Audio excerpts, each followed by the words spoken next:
भडगाव नगर परिषदेच्या सार्वत्रिक निवडणुकीच्या प्रचाराला सुरुवात झाली असून प्रभाग क्रमांक 10 मधून शिवसेनेचे अधिकृत उमेदवार माजी नगराध्यक्ष राजेंद्र महादू पाटील व सौ ज्योती जितेंद्र आचारी पाटील यांनी आज आपल्या प्रचार मोहिमेला आमदारांच्या उपस्थितीत सुरुवात केली।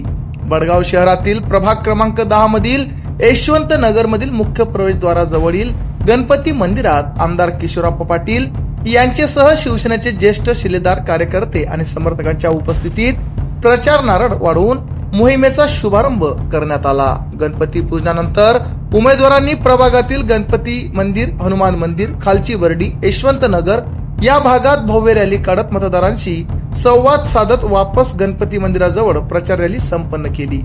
या रॅलीत पाचोरा भडगाव मतदारसंघाचे आमदार किशोरप्पा पाटील यांच्यासह शिवसेनेचे वरिष्ठ पदाधिकारी व स्थानिक कार्यकर्ते मोठ्या संख्येने सहभागी झाले होते। प्रचार रॅली दरम्यान उमेदवार राजेंद्र पाटील व ज्योती पाटील यांनी नागरिकांची भेट घेत त्यांच्या समस्या जाणून घेतल्या। भडगाव नगराध्यक्ष पदाच्या उमेदवार रेखाताई जहांगीर मालचे यांच्या साथीने सगळ्यांना सोबत घेऊन प्रभागाचा सर्वांगीण विकास करणार असा विश्वास व्यक्त केला।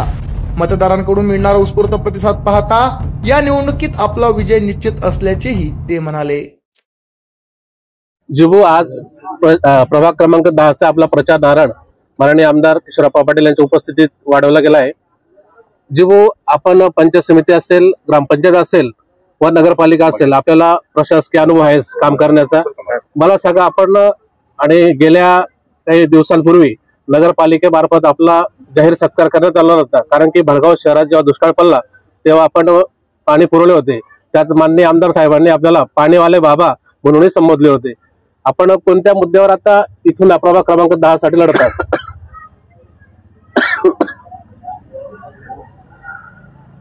प्रभाग क्रमांक 10 मध्ये या नगरपालिकेच्या निवडणुकीमध्ये विकासाच्या मुद्द्यावर आपण निवडणूक लढत आहोत। अनेक कामं गेल्या 30-35 वर्षामध्ये आपण या प्रभागामध्ये केले।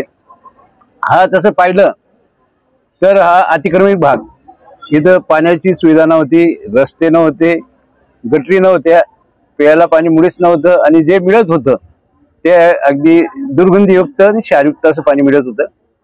मग त्या काळामध्ये लोकांची ती समस्या होती आणि तेव्हापासून त्या समस्या सोडवण्याचं काम करत करत आज आपण इथपर्यंत आलो आहोत आणि अजून अनेक समस्या आहेत त्या सोडवण्याकरता आपले आमदार, लोकप्रिय आमदार आदरणीय किशोरप्पा यांच्या माध्यमातून आपण ज्या काही समस्या आहेत, आता जे रस्ते रोड बनवले ते उकळले गेले, पाईपलाईन टाकल्या गेल्या, जे आपण पाणी दिलं ते देखील 3-4 दिवसांनी येत आहे। पण आता आपल्याला आपणच्या माध्यमातून, आपले आमदार आहेत, आपलं सरकार आहे, या माध्यमातून आपल्याला पिण्याची पाण्याची व्यवस्था, नंतर नवीन रस्ते, गटरी, नंतर सर्वात मोठा प्रॉब्लेम आता जो मोठा अतिवृष्टी झाली त्याच्यामध्ये घरांमध्ये अक्षरशः पाणी घुसलं, ते देखील ड्रेन नदीबंड काढण्याचं काम आपल्याला आपणच्या माध्यमातून करायचं आहे। त्याकरता साऱ्या जनतेने किशोरप्पा आणि आमचे सारे उमेदवार, आमचे नगराध्यक्ष उमेदवार यांच्या मागे उभं राहावं आणि जेणेकरून ज्या समस्या आहेत त्या सोडता येतील, या मुद्द्यावर आम्ही निवडणूक लढत आहोत। मतदारांना काय आवाहन करायचं? मतदारांना हेच की साऱ्या मतदारांनी आमची अपेक्षा आहे की आमच्या मागे आणि आमदार किशोरप्पांच्या मागे उभं राहावं आणि आम्हाला साऱ्यांना प्रचंड मतांनी जर निवडून दिलं तर त्या माध्यमातून आपल्याला राहिलेले विकास कामं करता येतील, एवढंच आवाहन जनतेला या निमित्त मी करतो। जितू भाऊ, आपण प्रभाग क्रमांक 10 मधून आपल्या धर्मपत्नी ज्योती पाटील यांची निवडणूक यांना उभे केले व त्यांची निवडणूक आपण लढवत आहात। आपण मतदारांना काय आवाहन कराल? आमचे आमदार, कार्यसम्राट आमदार यांनी जे कामं केले त्याच्या विकासाच्या जोरावर आम्ही माझ्या धर्मपत्नीला उभं केलं असून आणि आमचे मधले 10 नंबरचे राजेंद्र जिवू यांच्या मार्गदर्शनाखाली आम्ही निवडणूक लढत आहोत। आप्पासाहेब, आज आपण प्रभाग क्रमांक 10 मध्ये प्रचार करत आहात। आपण नगराध्यक्षांसह 24 नगरसेवक, आपले 25 शिलेदार रिंगणात उतरवले आहेत, तर आपण कोणत्या मुद्द्यावर हे निवडणूक लढवत आहात? नाही, पहिला विषय असा आहे की मला वाटतं महाराष्ट्रातला सगळ्यात पहिला नगराध्यक्ष पदाचा उमेदवार हा कुठे घोषित झाला असेल तर तुम्हाला वाटतं भडगाव शहरामध्ये आपला नगराध्यक्ष पदाचा उमेदवार घोषित झाला। त्या उमेदवार आहेत आपल्या रेखाताई मालचे आणि त्यांच्या बरोबरच मला वाटतं 24च्या 24 नगरसेवक पदाच्या उमेदवारांचा प्रचार मागच्या 15 दिवसापासून या भडगाव शहरामध्ये अतिशय जल्लोषामध्ये उत्साहामध्ये चालू आहे। त्यातलाच एक भाग म्हणून आज प्रभाग क्रमांक 10 मध्ये आदरणीय राजूजीभू आणि त्यांच्या समवेत असलेले जितू आचारी यांच्या मिसेस जितूताई आचारी पाटील यांची उमेदवारी या ठिकाणी आहे। आज जर का तुम्ही तुमच्या कॅमेऱ्यामध्येच मला वाटतं ते सगळं कॅच केलेलं आहे, तुम्हीच त्या कॅमेऱ्यामध्ये सगळे व्हिडिओ आणि फोटो घेतलेले आहे।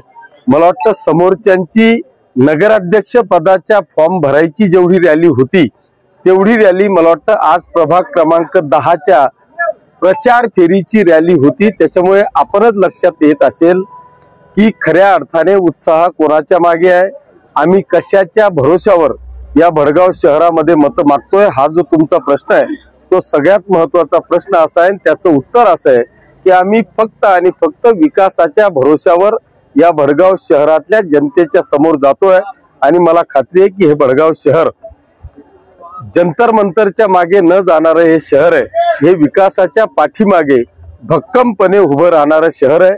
आणि म्हणूनच मला विधानसभेमध्ये तिसऱ्यांदा या जनतेने आशीर्वाद दिलाय।